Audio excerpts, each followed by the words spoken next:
Hey guys, what's up? It's Kat. Welcome to Cat Attacks Life, episode 3. This is an intro before the intro. I would just like to let everyone know this special announcement. We are officially on Spotify. That's right. Go search us up, put us on your playlist, hit notifications for new episodes, share us with your friends. Don't forget to like this video and subscribe to this channel as well on YouTube. Hope you have a great time. We are loving what we're doing. Me and Josh are having an amazing time talking and telling our stories, having fun. I hope you guys are too. Join us along for the ride. Without further ado, this is episode 3 of Cat Attacks Life. Hey guys, welcome to Cat Attacks Life. I'm here with Josh. We just recorded an episode.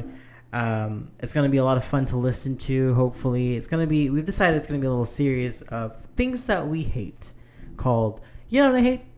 Part 1, 2, and so on and so forth. It's going to be exciting.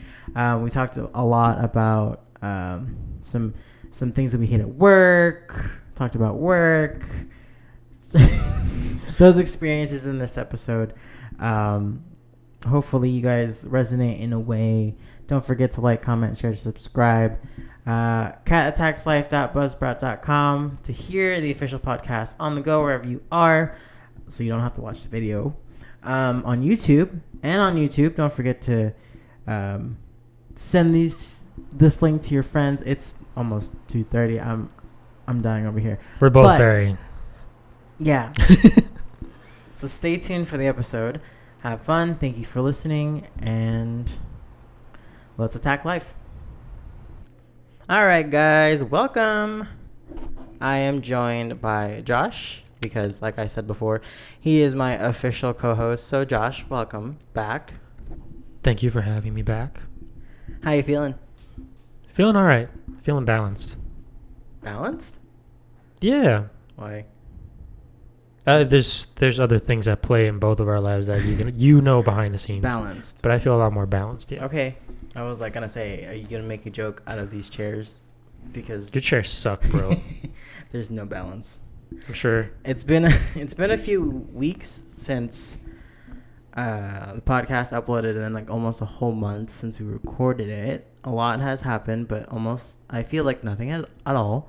So we're here today. We're going to talk about a plethora of things that I find enjoyable, aka mildly talking shit about things and people, and the generalizing of the things that suck. I don't know. Does that make us terrible that we both we find talking shit highly enjoyable? But I think if it's for the right reasons, I guess. Right, because you never catch me doing these things. Talking shit? Or not. No, the things that we're going to talk about. Oh, yeah, no, you're completely right. We both, the things that we're going to talk about in terms of talking shit. Yeah, no, well, we never, more often than not, are never really the ones who are perpetrating it. And I think that if we do find that it is us who are perpetrating it, we usually take it in stride and talk shit about ourselves. And we catch each other on that. Yeah, we catch each other a lot. It's definitely up to our responsibility to be like, hey, that's not cool, me. I should stop doing that. And then you stop doing that. But going into topic, that's one of the things I hate. People who don't take advice and they think that they're right but go against what they're saying. I hate it. Yeah. I think that's just the way that you and I are wired. Maybe other people too. And I think, what is it? People will do whatever they want to do, no matter what you tell them or even what they tell themselves. And it's about being held accountable for that. And not everybody does that 110% of the time. I just don't like when I get advice from someone that I don't even know personally, or don't. Okay, yeah, I've been there for a few of those stories that you're talking about. Or people tell you something. It's like, bro, I didn't ask you. 1, that's another thing I hate. 2, you don't know who I am, what I've done, my decisions, how I feel. Yeah. 3, it's like, do you even do what you're saying? Do you think that's a good thing? See, that's funny because I actually have a litmus test in my head Yeah. about that kind of stuff. And one of the things that I use to, as an analogy, is fitness trainers. So whenever I go to the gym and I see somebody like a fitness trainer who's training somebody, Yes. and Because that's what fitness trainers do. you do this for a living, and he's having a hard time keeping up, Oh, yeah, dude. Oh, my God, those gyms. or he's built like a potato. Right. I mean, not to knock anybody personally, they don't even know I'm talking about them, but it's like if you are gonna, this goes in line with giving advice, and if you're gonna give advice, take it, and then, if you don't take your own advice, don't give it. It's almost stupid, simple, but And then I think it's the change in attitude with which you give that advice. If it even is good advice anymore, and it's more of a conversation between two people about what should be done, right. versus, hey, coming from somebody who knows what they're talking about, which clearly you don't. Dude. If you're not taking your own advice, and I think this is the part that I hate the most about it, is I think it's a power play. I think it's and you and I have dealt with somebody, this kind of feeds into narcissism almost. Yeah. That you and we have experience with, that is that people give advice, throwaway advice, things that they talk about as if they know what they're talking about, but they don't, and you can smell it from a mile away. Yeah. It has an air of arrogance and fakeness and condescension. They just want to look like they know what they're talking about. And a lot of people hopefully don't. I guess I hope a lot of people wouldn't like take that for more than what it is, like grain of salt kind of thing. But it's so sad. Like, I hate when people just, it's like nowadays, okay, me personally, nowadays, it's like if anyone is talking to me, the only thing I do is listen until I get asked, hey, what do you think? Hey, what should I do? And then I'm like, cool, I have that space to be like, well, personally, because that's the only, experience that I can talk from is my own.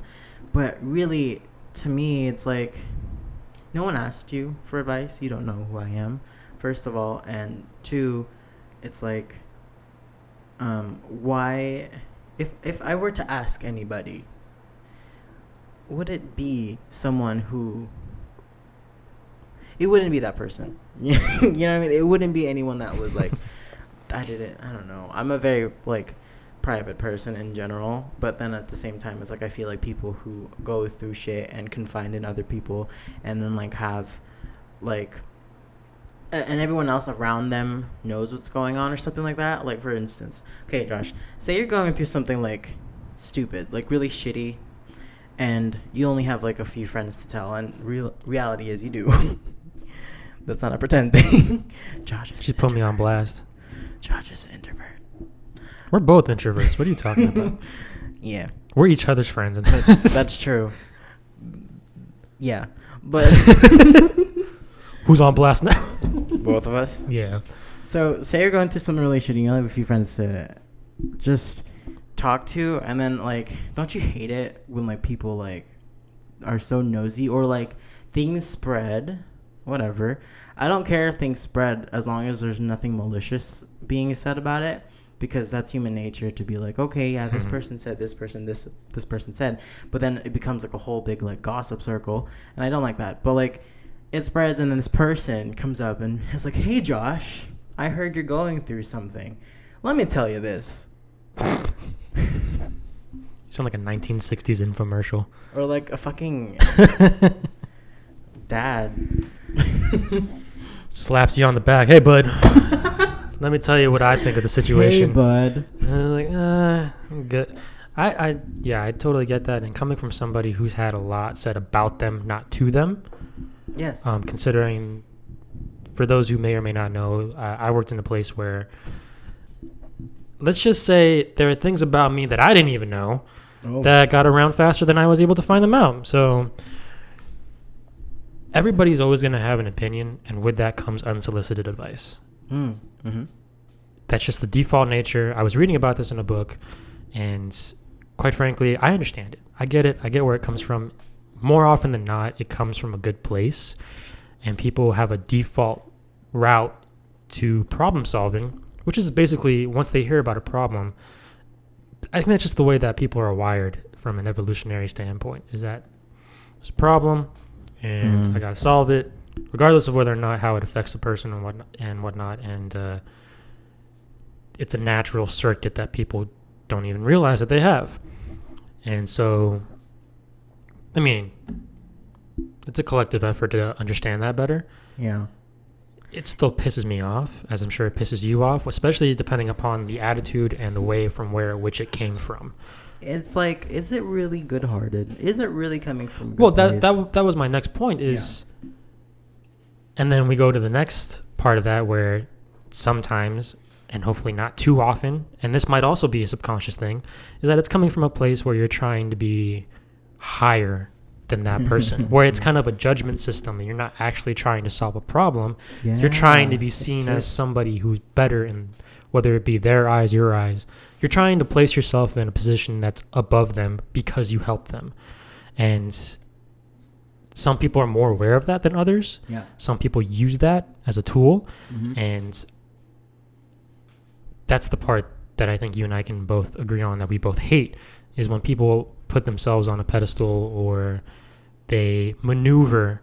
And this is the biggest word that I'll use when it comes to giving advice, is that if it's not coming from a genuine place, if you weren't asked, then you're maneuvering yourself in somebody else's life. You're not actually trying to help. Or maybe you are. But like I said, this is all subconscious, and you have to think about that stuff when you're giving advice, which is why for me, whenever I hear somebody's going through it and I'm like, do you want to talk about it? Do you want advice from me, or do you want me just to listen? And that's like the two biggest tenets that I've taken onto myself, and I think that is what you can do. Like in your situation, when you were going through some things, the way that it should be approached, at least how I feel about it, I can't speak for everybody, is exactly that, is, okay, how are you? And then you volunteer the information. And from that information, I can either say, do you want me to give you advice on how to work with that from what I feel, or do you want me just to listen? Yeah. And, people are imperfect and they let their emotions get the better of them. But that first approach is what's so crucial especially in your situation, the difference between, hey, I heard that you're going through some things, versus genuinely asking, how are you doing? Yeah, I hate that. I heard. Okay. Nothing pisses me off. Oh, speaking about that, and it'll circle back, but nothing pisses me off when people ask other people how one person is doing instead of the direct person. Yeah, what is this, phone a friend? Right. It's like, what is this? Do I not have a cell phone? Do I not have social media? Am I so hard to like contact that you're going to be asking somebody else? That's one thing I hate. And then it's like, that brings in like, oh, I heard this. From who? Like, that's just kind of like invasion of privacy, in my opinion, because it's like, I didn't tell you. You heard from what? Oh, you saw it on my whatever, like you saw it on, like, maybe I posted it. Yeah, okay. Maybe I did, but it's just like, if that's the only thing you're going to be talking to me for, in terms of like wanting to help, that doesn't really do anything. Like, it just kind of makes me angry, because it's like, okay, so do you want to talk to me or not?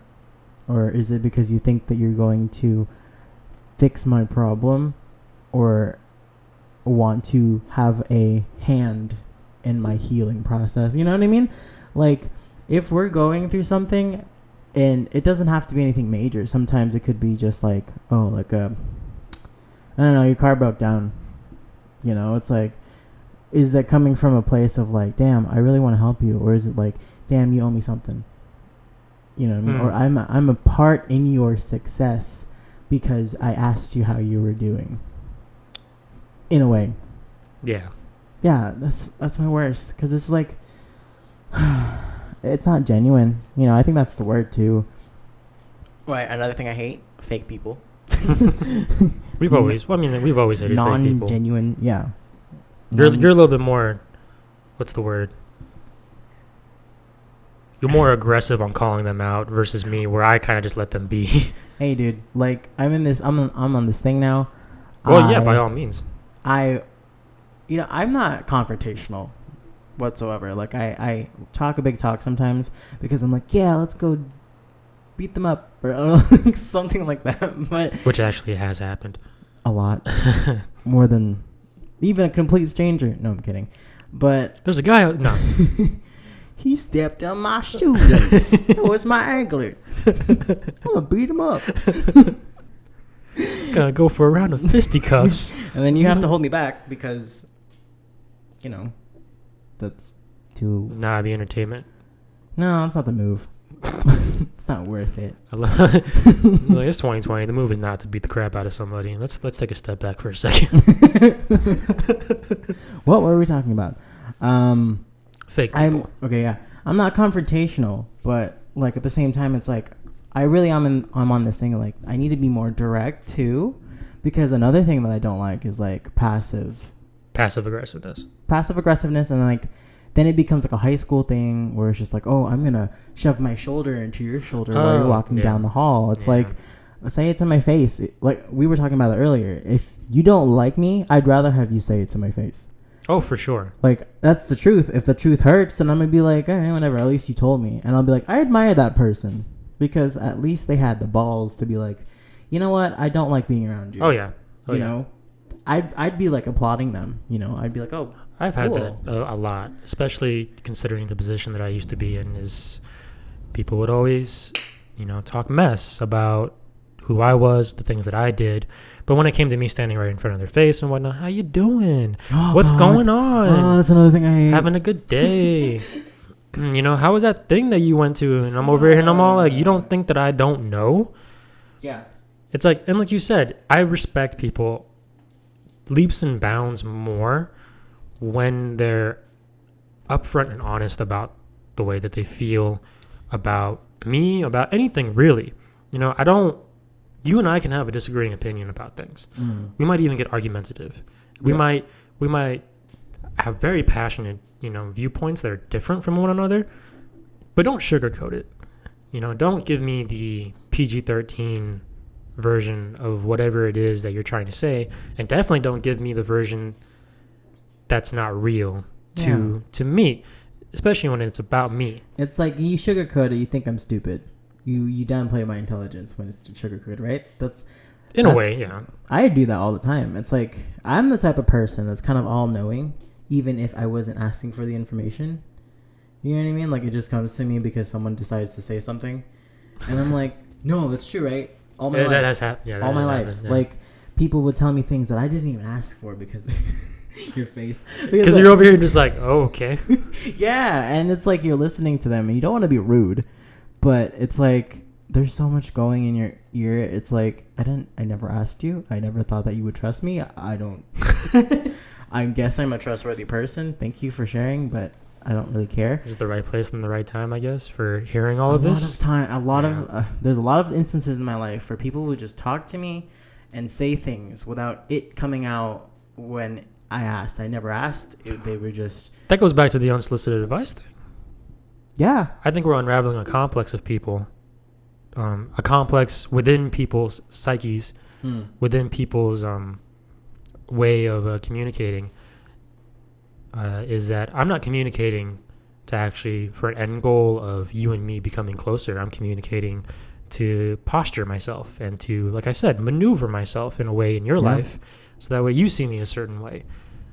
It's like, no, don't do that. Same thing with sugarcoating. Don't present to me something that's not real. Don't present me, and like you said, with the information, it might be real, the information that they're telling you. Yeah. Right? But why are you telling me? There's a reason. It's not because you want to become closer to me, all that kind of stuff. It's because you're telling me for a reason so that way you can get to the crux of whatever it is that you're moving forwards to. Yeah. Yeah, I want to believe there's a small percentage of people that actually genuinely need to release some kind of baggage, and when they do, it's to say it out loud.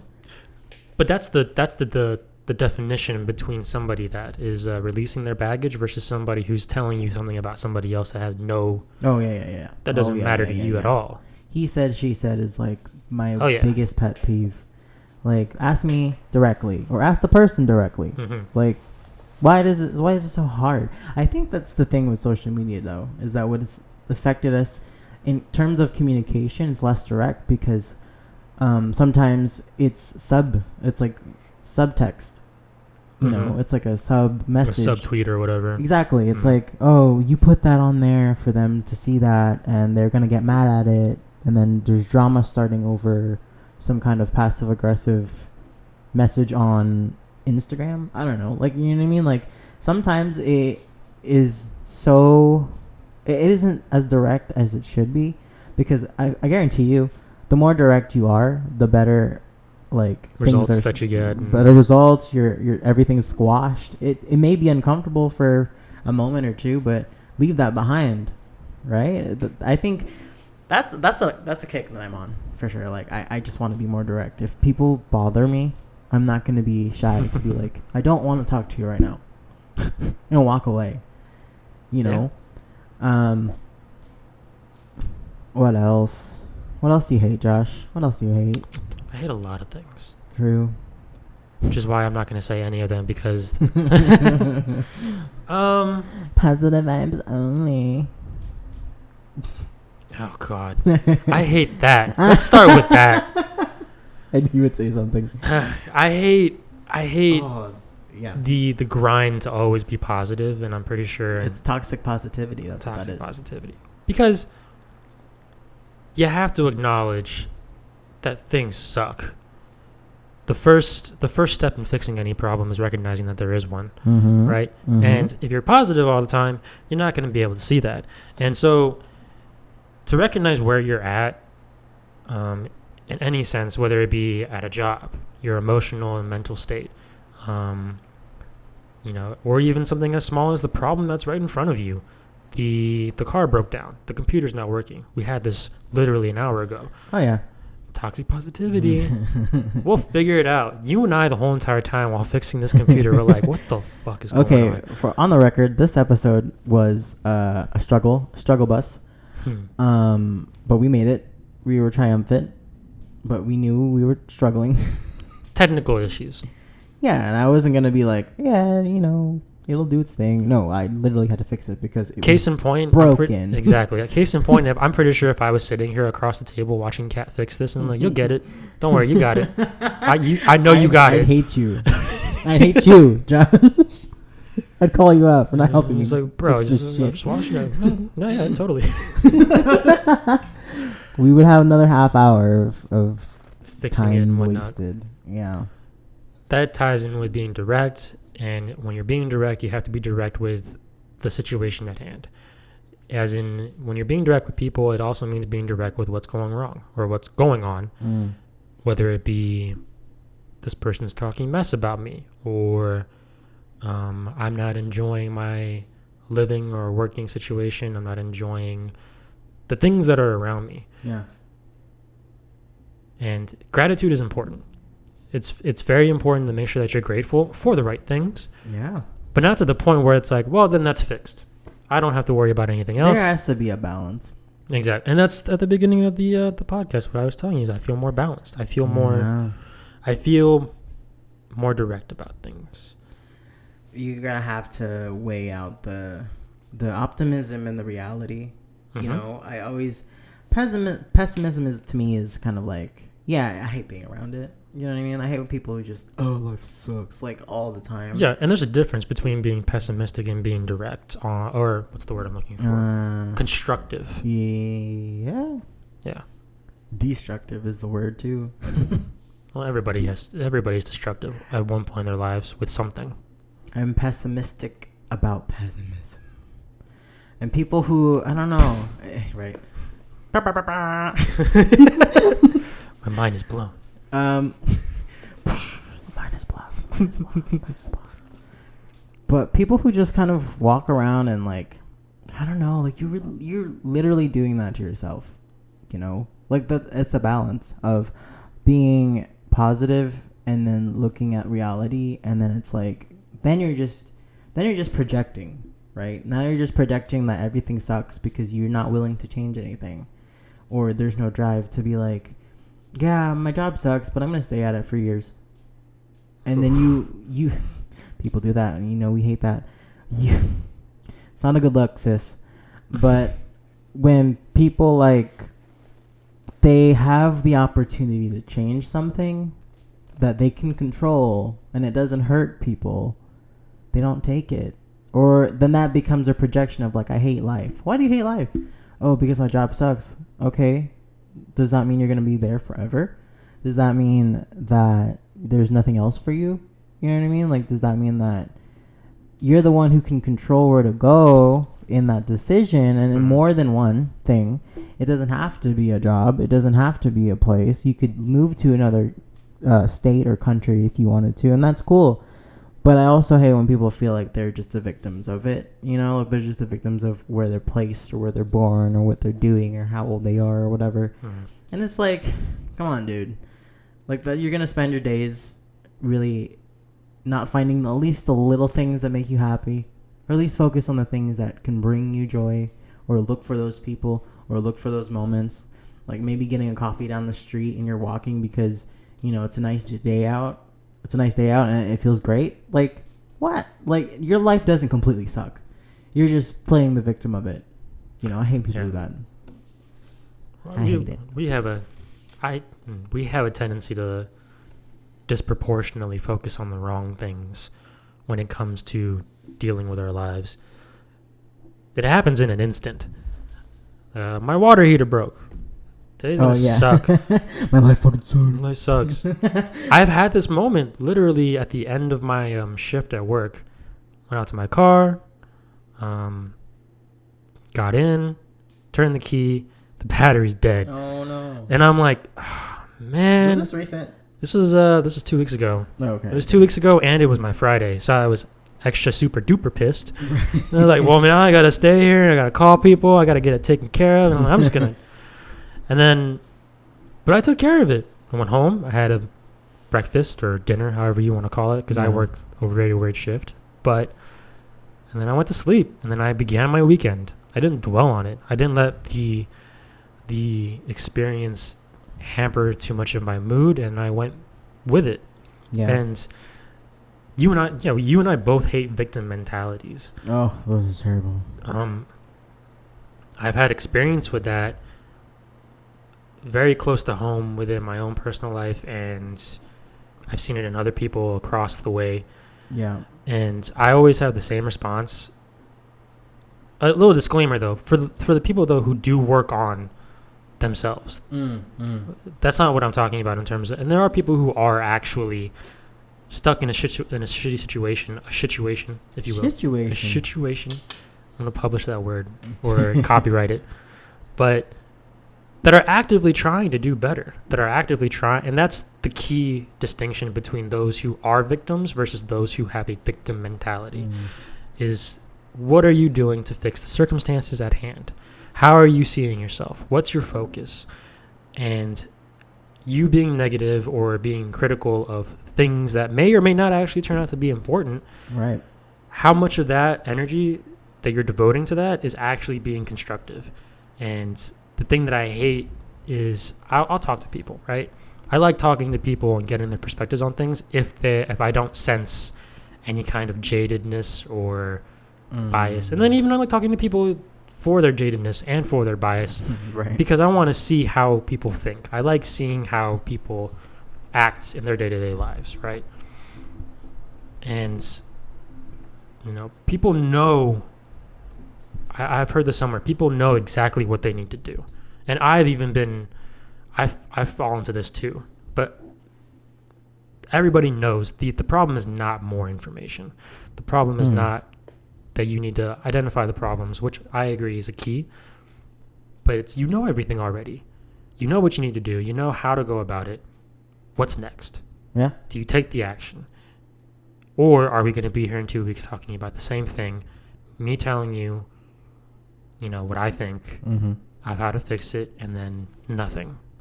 The materialization of your life is 110% in your hands at any given moment. Everybody, I don't care where you are, who you are, is 1 second away, one decision away from a completely different life. Yeah. Then that's true for anybody anywhere in the world. What's not true for anybody anywhere in the world is the means by which they go about it, the resources that are at their hands to be able to make that change. But it's all in the mind. Yeah. I remind myself every single day is that I am 1 second, one decision, one move away from being completely different, being happier, being sadder. I'm completely in control of the things that I can control. Mm-hmm. And that's what we're talking about. When people like to think that life controls them. Oh no. And like it really is like sad. We only have one life as far as we know. And it really amazes me how people fall into like what am I saying? Like in generations of like doing the same thing, being the same person, like a predetermined path. Yeah, is it a curse? Is it you're trying to impress somebody? You're trying to woo your family over. You're trying to take on their thing because they want you to, and it's like the pressure of that is different for everybody, and more so than not, or more. Sometimes it's more prevalent, and sometimes it's not. Like you're completely on your own, but like I also like knowing that when you have that freedom, it means that you're responsible for your you're responsible for your happiness, and you're responsible for your duties. Like you can't just you can't just travel around the world like with no money and barefoot or whatever.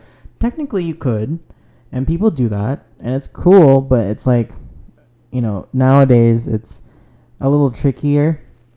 I just think that when you have something that makes you happy, or you have something that brings you joy, whatever it may be, take upon a decision for yourself, and like you can live working 40 hours in a week, 2 days off, if you want to do that, or if you need to, right? Sometimes we don't decide. Sometimes you have like other priorities, like children, and that's another whole separate chapter. But the 2 days off can be amazing. The 2 days off can be relaxing. The 2 days off can recharge your batteries, and it doesn't have to be a grand, big scheme of like, let's change our lives because I want to be happier. Sometimes it takes just one small decision in order to flip your days off. You know what I mean? In order to flip your idea and attitude about work, or sometimes like you need those moments in your life that can make you realize that like, man, I hate this job. That means I'm going to do something about it. You know what I mean? There's always time. 40 hours is a long time in your week to be a place where you don't really like. And like I said, sometimes it's kind of you kind of need to do it, and those different factors step into it. But let's face it, like I couldn't do that. I'm not that person. But like when people really don't understand that they can react differently to things, or like you said, one small thing in their day, in their days off, in their mind, switch everything. You know what I mean? It not to sound like a hippie, Josh. You were sounding like a hippie earlier, but it is all in the mind. Oh yeah. It's all within, man. It's all within. You gotta go in. What's that one? That Terrence. What's his that? It's an actor. Oh, McKenna. No, not Terrence McKenna. But Terrence. see, we are going down a hippie road. He was an actor. He was an Iron Man. I think I know what you're talking about. You know what I'm talking about? Yeah. Well, that guy. The meme is like, you can't. It's about Star Wars, but the Force is like, man, you can't just want that shit. You gotta like want that shit. They're like, yeah, it really is. It's in the mind. At the end of the day, people forget that who you are is not the body by which you are extended into.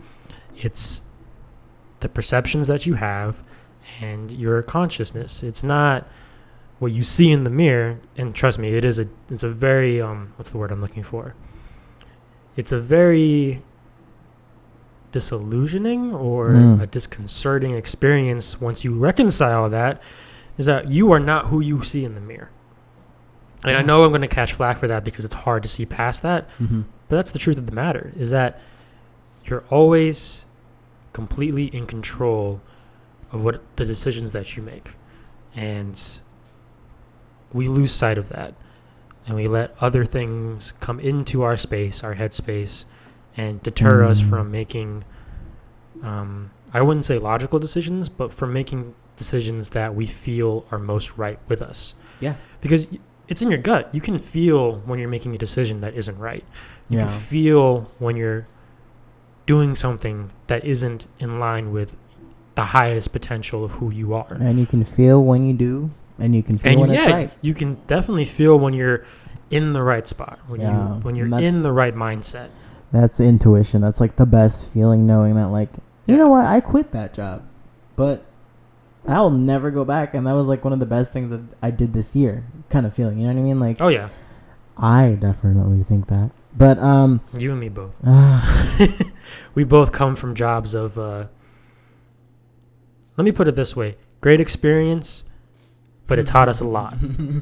It wasn't a great experience, but it did teach us a lot. For me, it was the people. I mean, I always. Oh yeah. So, I mean, I have this pattern where I work at a place for a minute and then it gets tainted.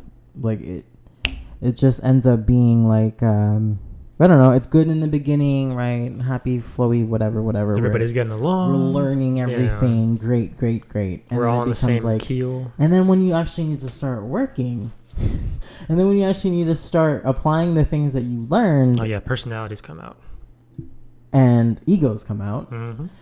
And like it just goes back in line to everything we were talking about. People positioning themselves, not being direct, being very passive aggressive, being petty or being dramatic. It's like, why does it have to be in the workplace? When it gets in the workplace, I've always had this like feeling. It's like, no, it's time to go.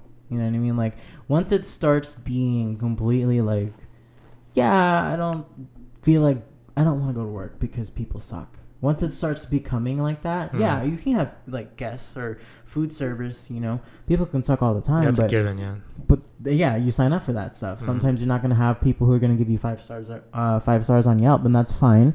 But at the same time, it's like, if you're working with shitty people, then that becomes your drive to not want to go. Then it's like, it's time to change this up. It's time to move somewhere else. It's time to find another opportunity. Because I always believe in like, finding the right people at the right time in the right places, even if it's temporary.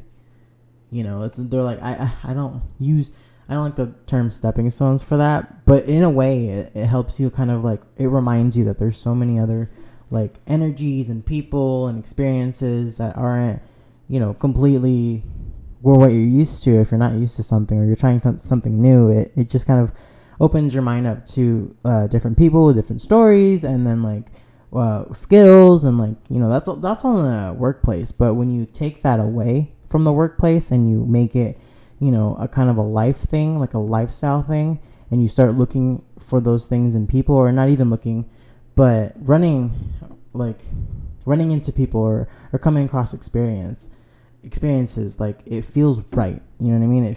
Your intuition yells at you and it's like, this is awesome. You know what I mean? Like, this is great. This is what you want. Yeah. So that's something I like when it comes to like workplace things and jobs in general. Like, it really is in your control. And I hate when people just forget that and choose to suffer in their own comfort, in their own comfort. Like, it's not fair. It's not fair to you. It's not fair to, the people you're around, and it all bleeds into each other. Everyone's energies bleed together, and it's just a big mess, like it's, I don't know. Like, that's the kind of work environments that I'm talking about that I've worked at personally and left before anything got worse. The job that you were at, previously. I don't want, should I say it? No. But we'll because we're all adults here, and those who know me will know, and those who don't, well, just be glad that you don't know. We can dive into that experience if you would like to. Go ahead. So right now, the job that I'm at is probably the best job I've ever had. And I have no qualms in saying that, and I will sing the praises of the job that I'm at forever. And I'm very thankful and very grateful to be there. The coworkers are great. They do their job. I do my job, and at the end of the day, we go to work and we go home, and that's what it's all about. Best job that I've had so far. With that being said, the job that I've had before, How many years were there? 5 years, God. which I know is a long time, and for somebody who is in halfway through their 20s, Yeah. definitely does strike me in a way that I often dwell on. You know, off topic, maybe on topic, but I remember when we were 18, 19, 20 or something like that. You started working at Stratosphere. I'm going to say it. You started working there. Whatever, dude. Yeah, well, Who's there that knows you right now? nice. I mean, You started working there, and it was new. Like, I remember you texting me. You were upset about something, and that, I don't think you remember it, but I do remember you talking to me, or it was a text. I think it was a text or it was a phone call, but you were like telling me, like, because you just started, or like it was one of your first years, and you were doing the same thing, right? And I was like, man, like, and then knowing that I went to the same place out of necessity, and you were one of the head honchos, I was just like, this dude really is here. And I was like, okay, so if my best friend's here and he's, management, let's see what this job flavor is about. You know what I mean? Let's see the experience. I didn't last long because I for very obvious reasons. So I had more green to more money to see. make, which is fair. Fortunately, right. The timing was right. It was pretty cool. Yeah. But I only lasted for like 90 days. But seeing Barely. She lasted a week after her 90 days, Isn't folks. that crazy? I remember you were giving me my Oh yeah, evaluation, I was the one who and gave you I'll the. never forget it. You were like, I don't even know why. I don't even know why I'm doing this. You're leaving in a few days anyways. I was just like, yeah, thanks, dude. That's paperwork, whatever. But it was an experience where I was just like, I don't understand how you could do that for 5 years. And granted, you were in management, so it was a little less. Well, I have a running joke with this, and this is one of the, there's many reasons why I stayed, and like I said before, chief among them was the people who I worked with, for the most part, were good people. They were great coworkers. We had a great time, but here's the running joke with that is that every single time that I was planning on leaving, and I told you this, I was planning on leaving after my probation too. But I was approached, and that was like 4 years ago. It was Yes, like four. That was like literally 3 months after, and I was like, well, I got the experience that I needed here. I'm gonna try to apply at a better casino, not to knock the Stratosphere in any way. It's just that was my goal from the beginning, to come in, get the on the strip experience, and then to move to a casino where they pay their employees better. Yeah. Right. Nothing negative. At that point I had experienced nothing inherently negative about that position. But then I was approached because apparently I was this is funny between you and me because we talked about this, is that somehow by doing my job, I was approached to get promoted. Okay. Somehow, by doing the things that I'm supposed to do, I get a reward for it. And so I was like, hey, why don't you go for this position? And I'm like, well, I'm not really, I kind of want to like leave. And, I was like, no, they're told, go for it, see what happens. And then I ended up getting it, obviously. And that was experience. It taught me how to not only deal with guests and people in a hospitality style, whatever you want to call it, but to deal with personalities and to work with people you don't agree with, to work with people who are like figuratively an assault on your personality and how you do things, and then reconciling those differences. It taught me many things from a management perspective, and so There's a lot of understanding in terms of how you treat not only Yeah. your coworkers, but anybody who's beneath you or above you, for that matter, too. And most importantly, it taught me how to drop my own ego for what needs to get done in a day. Yeah. And that was just the first position where I learned all of that. And then the second position, and so on and so forth.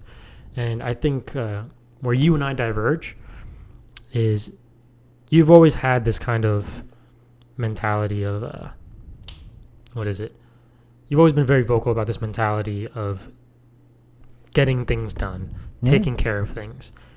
If there's a problem, I'm going to take care of it, and that's it. The bigger picture is awaiting. The goal at the end of the day is what we're going for. Mm-hmm.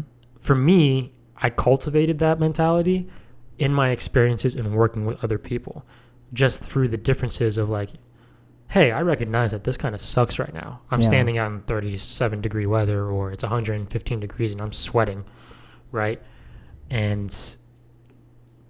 But I always had it in my mind like, hey, at the end of the day, I'm getting paid. It's not great, but I'm getting paid. I have a job. I'm going to get, I'm not going to let anything get in the way of me performing my job. Yeah. Because that's what it is. Yeah. I'm not going to make what I'm experiencing any bigger than what it really is. Otherwise, I'm just going to, stall myself, and I'm going to emotionally derange myself, which I saw. I saw a lot of that. And I sat back and I'm like, I can't do that. I'm not going to let this, whatever this is, the job, an individual or a group of people, deter me from who I am. And I'm just going to get shit done. That's it. And that's that experience from that job. I think you grew a lot. Not, I didn't talk to you for a minute after high school, but you did. I did feel like you grew, exponentially the way that I was growing in my own, Well, we've always had that track and pace and whatever. But like at the same time, it's like it was really cool to know that, you worked hard for that, and people hated you for it. And then it's like, for what? I hate that too.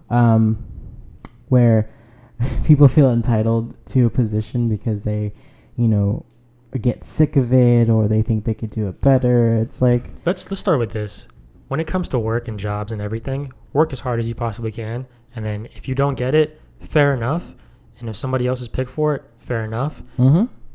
I'm sorry, the world is not a wish granting factory. The world does not agree with you at every turn. Yeah. You're entitled to nothing. And then that goes back to what we're saying. You're in charge of how you feel, where your job is, where your next step is. If you don't like being somewhere, leave. I hate to say it. I've said that You've to said somebody. that before. Yes. I've literally said that so to somebody. Funny. If you don't like it, leave. If you don't like being here right now, get out. And it wasn't a dig at them. It was literally, hey, these are the cards. I can't change them. If you don't like it, you can leave. And then they never did.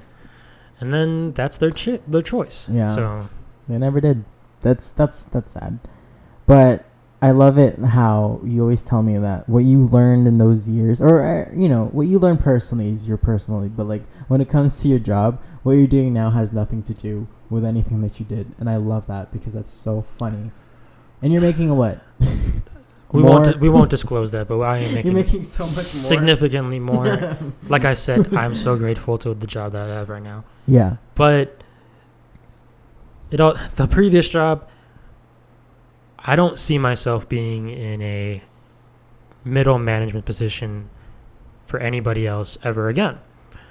Not because the company was bad, or not because the people I work with were bad. It's just I don't like explaining away other people's decisions, top or bottom. I mean, I will defend people all day if I believe in them. Yeah. And I will deal the cards to the people beneath me as honestly as I possibly can, without any predisposition of my own judgments. Yeah. That being said, I hate being a middleman. I just, I can't justify to employees why things are the way they are if I also agree that they suck. That's true. And I don't like justifying to my superiors why somebody should be looked over or should not be looked over, who should be given a second chance, because they don't work with them. Yeah. It's one of those things where if you saw it for yourself, you would understand. It's like telling, it's like, if I were, it's like when you're getting like talked to by a principal and like, it's like, or a dean, right? They're kind of the middleman in a way. Yeah. But it's like, man, I understand you, kid, but it's not my decision. It's like, that's the feeling, right? It's just like, I feel it. You make valid points, and I'm human enough to be like, okay, you're fine, but the consequences aren't in my hands.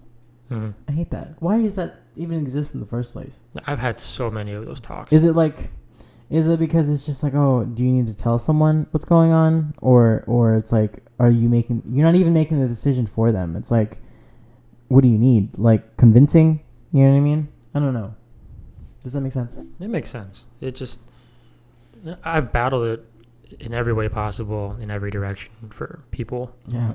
So that's just another thing I hate. I hate having to justify something that's obvious. I hate having to justify. Oh, yeah. And it ties in with a lot of people's egos, personalities, entitlements, and the understanding of situations, the way that people focus on things. Mm. Which has distilled my current view on jobs that has, so far, given me very little drama, next to no drama, is I go to work and I do my job and I go home. Yeah. And that's it. I don't take it home with me. It's another reason why I don't want to be in management in the foreseeable future. It's just, I've recognized that a job is a job. It is not a passion. It is not a career. It's not even a hobby. It's not even a hobby. It's what you do to make money, to do what you really want to do. And as crappy as that sounds, we all have to pay the piper that way. We all have to break our backs for 40, 80 hours to do what we really want to do. And maybe that'll change in the next 100 years. Who knows? I think it was Oprah Winfrey who said, in life, you have to do what you need to do in order to do what you want to do. Yeah. That's still true to this day. That'll be true forever. Josh, you know what we're going to do? We're on a roll right now. I think we're going to move into 2 episodes. Ooh. Yeah. So I'm not even done with my hatred. I need to let it go somewhere. So if you're listening to this episode, stay tuned for part 2 of You Know What I Hate? Can that be the official? That's the title. Maybe we'll have a title series. Oh, yeah. We'll have a reoccurring series where it's like, where we come across new things that we hate. I can't use grind my gears because that's been used. It's been used. And I'll be like, you know what I hate? I'll come up with something. Yeah. Okay, guys. Check out part 2 in the near future. If you like this, don't forget to like, comment, share, subscribe on YouTube, all that good stuff. BuzzSprout, sell up. katattackslife.buzzsprout.com. Thank you so much. Like I said, we will be back with more of the things we hate. Josh? Stay tuned.